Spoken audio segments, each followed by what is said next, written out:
Tapos dito, ang paglipat natin sa Twitch, napag-decidean ni Mama Mia Plays na mag-VTuber na lang.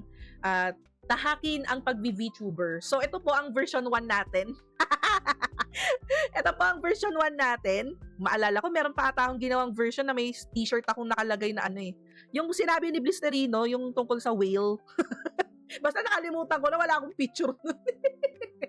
Basta yun. So, ito yung version 1. Ito yung version 2. Ayan, makikita niyo yung background ng aming bahay.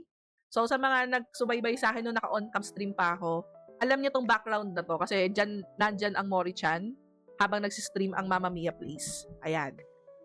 Tapos ito na yung version 3 natin. So, ito na yung final outfit natin, VTuber self. May reason kung bakit hindi na ako nag-VTuber.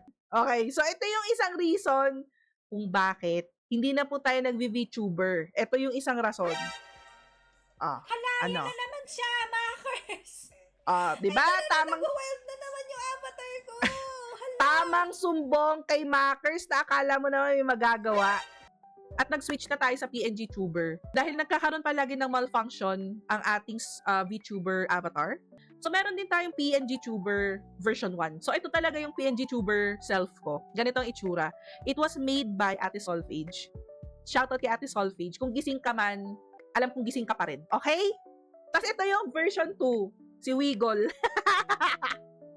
Si Wiggle, dahil hindi na kaya rin ng PC ko, hindi na rin kasi kaya ng PC ko to handle yung VTuber, masyadong mabigat. So, lumipat tayo ng PNG Tuber. Ito yung first. Ito yung pangalawa. Gawa rin to ni Ate Sol, actually. Kasi ito na yung third.